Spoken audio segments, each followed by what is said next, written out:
Sherlock Holmes. Short Stories by Sir Arthur Conan Doyle. A Scandal in Bohemia. Chapter 1. The King's Mistake. For Sherlock Holmes, there was only one woman in the world. He did not love her because he never loved women. But after their meeting, he never forgot her. Her name was Irene Adler. One night in March, I visited my old friend at his home in Baker Street. I was married by now, so I did not often see him. "Come in, Watson," he said. "Sit down. I'm happy to see you, because I've got something to show you. What do you think of this? It arrived in the last post." It was a letter with no date, name, or address. It said, "Tonight, someone will visit you to talk about some very secret business. You have helped other important people, and you can, we hope, help us. Be in your room at 7:45 p.m. "The paper. What do you think about the paper?" asked Holmes. I tried to think like Holmes. "It's expensive, so this person is rich. It's strange paper." "Yes, it's not English. If you look at it in the light, you can see that it was made in Bohemia, and a German, I think, wrote the letter." "Ah, here comes our man now." We could hear the horses in the street. "Shall I leave, Holmes?" I asked. No, I need your help. This will be interesting," my friend answered. There was a knock at the door. "Come in," called Holmes. A tall, strong man came into the room. He was wearing expensive clothes and a mask over his face. "You can call me Count von Kramm. I come from Bohemia," he said. "My business is most important. Before I tell you about it, do you agree to keep it a secret?" "I do," we said together. "A very important person who belongs to a royal family has sent me to ask for your help," he went on. "I wear a mask because nobody must know who that person is. I must explain how important this business is. If you cannot help, there will be difficulty and trouble for one of the most important families in Europe, and perhaps a very big scandal. I am talking about the famous House of Umstein, Kings of Bohemia." "I know, Your Majesty," said Holmes. He quietly smoked his cigarette. The man jumped up from his chair. "What?" he cried. "How do you know who I am?" Then he pulled the mask off his face and threw it on the ground. "You're right. Why do I hide it? I'm the king.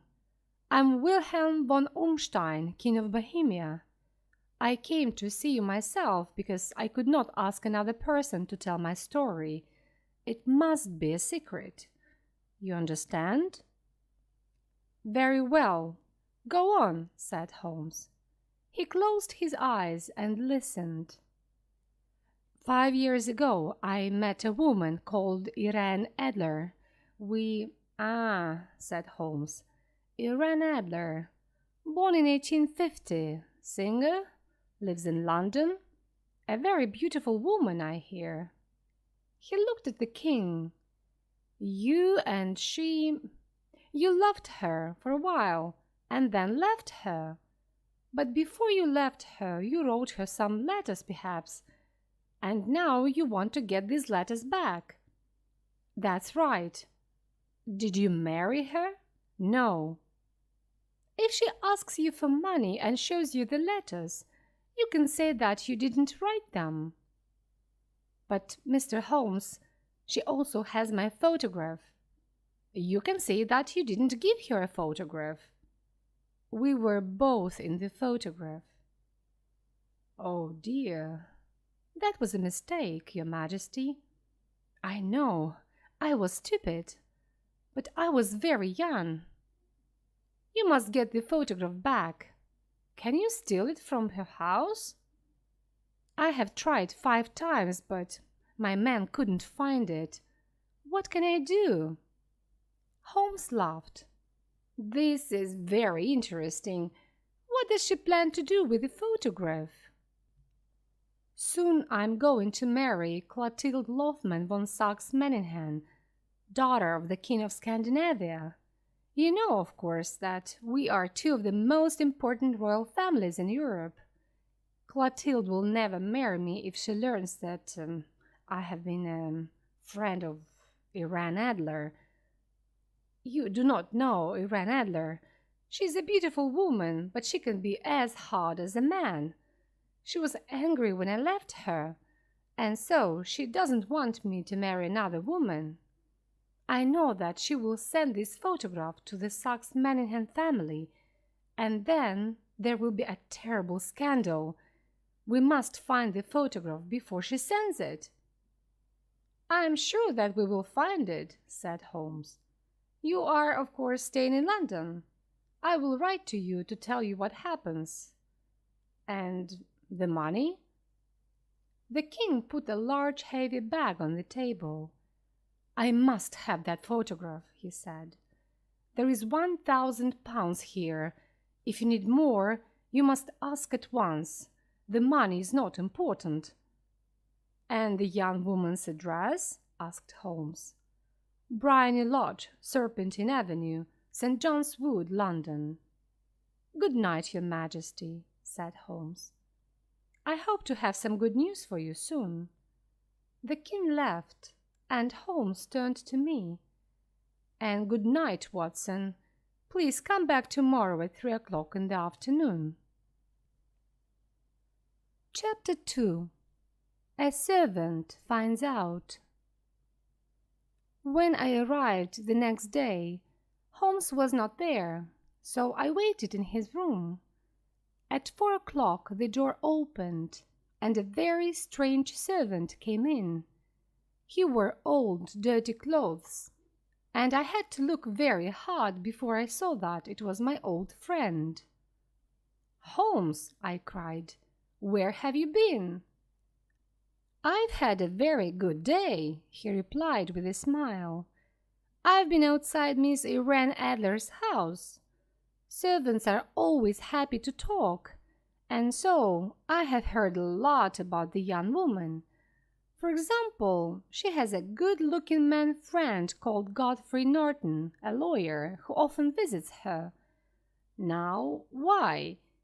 If he's her lawyer, perhaps she's already given him the photograph. But if he loves her, she won't show him the photograph." "Most interesting, Holmes," I said. "While I was there, Mr. Norton himself suddenly arrived. I watched them through the windows. When he left, he jumped into a taxi. 'To the Church of St. Monica, as fast as you can,' he shouted. 2 minutes later, Miss Adler ran out of her house, jumped into another taxi, and called, 'To the Church of St. Monica, quickly!' I couldn't miss this, Watson, so I jumped into a 3rd taxi. When I arrived, I went into the church. Godfrey Norton looked round and saw me. 'Thank God!' he shouted. 'Come here, quickly!' 'Why?' I asked. 'Come on, man, we need you!' And so I helped Godfrey Norton to marry Irene Adler. They needed a witness, and a servant from the street was better than nobody. So she's buried him. What shall we do now?' I asked. 'Well, tonight, my dear Watson, I need your help. Will you do what I ask, without questions?' 'Of course, Holmes, if you think that it's important,' I answered. 'Later, we'll go to Briony Lodge. Irene Adler, or Irene Norton, will arrive home at 7 o'clock, and she will ask me to go into the house. You must wait outside near the sitting-room window, and when it opens, watch me inside. when I hold up my hand, throw this thing into the room and shout, 'Fire!' I took the small thing out of his hand. 'What is it, Holmes?' I asked. 'It's a smoke stick. The room will very quickly be full of smoke. After that, wait for me at the corner of the street.' 'Right. I'll do what you want,' I said. Chapter 3. Fire. That evening, Holmes again wore different clothes and a large black hat. But it was not just the clothes that were different. He changed his face, his hair, everything. He was a different man. We walked together to Serpentine Avenue. Outside the house, there were a lot of people who were smoking, laughing, and talking. Holmes and I walked up and down in front of the house. "You see," said Holmes to me, "I think she doesn't want her new husband to see the photograph. But where is it? At her bank? No. Women like to keep important things themselves. I'm sure it's in her house." "But the king's men tried to find it," I said. "Yes, but they didn't know where to look," said Holmes. "But how will you know?" I asked. "I won't look. She will show me. She'll have to." Just then a taxi arrived. One of the men in the street ran to open the door. Then another man pushed him. Other men were also pushing and shouting, and a fight began. Irene Norton was in the middle of it, but Sherlock Holmes ran to help her. Then suddenly he fell to the ground with blood running down his face. Irene Norton hurried to her front door, but she looked back. "How kind of him to help me! Is the poor man hurt?" she called.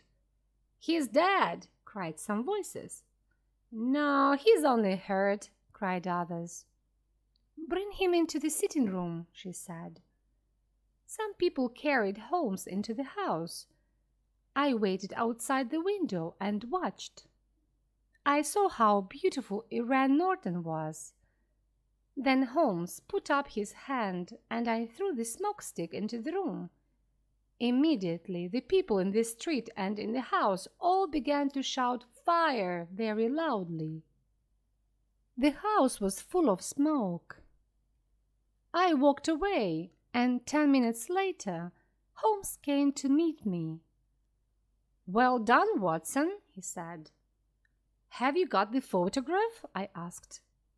"I know where it is. She showed me," he answered.